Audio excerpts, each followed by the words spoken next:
ভারত ও চীনের মধ্যে মাঝে মাঝে সীমান্ত নিয়ে দ্বন্দ্ব দেখা যায়। বিশেষ করে ভারতের অরুণাচল প্রদেশ এবং কেন্দ্রশাসিত অঞ্চল লাদাখের একটি বড় অংশ নিজেদের বলে দাবি করে চীন।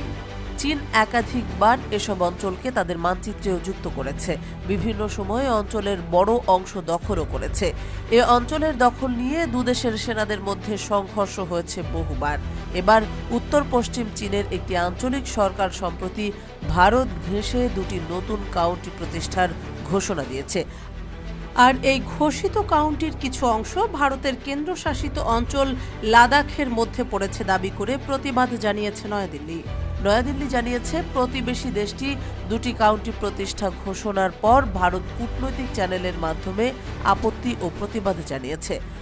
ভারতীয় সংবাদ মাধ্যম এনডিটিভি জানিয়েছে, গত ২৭ ডিসেম্বর চীনের সরকারি বার্তা সংস্থা সিনহুয়া উত্তর পশ্চিম চীনের শিনজিয়াংয়ে এই দুটি কাউন্টি প্রতিষ্ঠার কথা জানায়। তাদের খবরে বলা হয়, শিনজিয়াংয়ের সরকার হোটান প্রিফেকচারের অধীনে হেআন কাউন্টি এবং হেকাং কাউন্টি নামে দুটি নতুন কাউন্টি প্রতিষ্ঠার ঘোষণা দিয়েছে।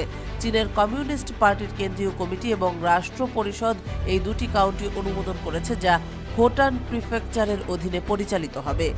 এনডিটিভির প্রতিবেদনে বলা হয়েছে, চীনের এই পদক্ষেপের প্রতিবাদ জানাচ্ছে ভারতের পররাষ্ট্রমন্ত্রী। শুক্রবার ভারতের পররাষ্ট্র মন্ত্রণালয়ের মুখপাত্র রণধীর জেসওয়াল বলেছেন, তথাকথিত কাউন্টিগুলোর এখতিয়ারের কিছু অংশ লাদাখের অধীনে পড়ে। ভারত কখনোই এই অঞ্চলে ভারতীয় ভূখণ্ডে চীনের অবৈধ দখলদারিত্বকে আমরা কখনোই মেনে নেইনি।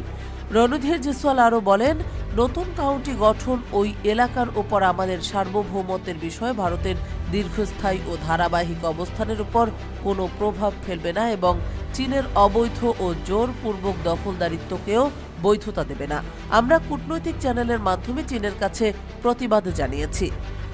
উল্লেখ্য, ২০২০ সালের ১৫ই জুন গালওয়ান উপত্যকায় মুখোমুখি হয় ভারত ও চীন ফৌজ। লোহার রড ও কাঁটা তার জড়ানো হাতিয়ার নিয়ে বেশ কয়েক ঘন্টা লড়াই চলে। রক্তক্ষয়ী সেই সংঘর্ষে ২০ জন ভারতীয় জওয়ান শহীদ হন। ১৯৭৫ সালের পর এই প্রথম প্রকৃত নিয়ন্ত্রণ রেখায় প্রাণহানির ঘটনা ঘটে। সংঘর্ষের পরে সীমান্তে কার্যত যুদ্ধের পরিস্থিতি তৈরি হয়। পরিস্থিতি শান্ত করতে কয়েক দফা আলোচনায় বসে দুই দেশের সেনাবাহিনী। সম্প্রতি দীর্ঘদিনের আলোচনার পরে ভারত ও চীনের মধ্যে একটি সীমান্ত জটিলতার সমাধান হয়। ফলস্বরূপ পূর্ব লাদাখ সীমান্তে দুদেশই নিজেদের সেনা প্রত্যাহার করে নেয়। কিন্তু সবশেষ এমন ঘটনায় দুই দেশের সম্পর্কের বিষয়টি আবারও নতুন করে আলোচনার জন্ম দিয়েছে।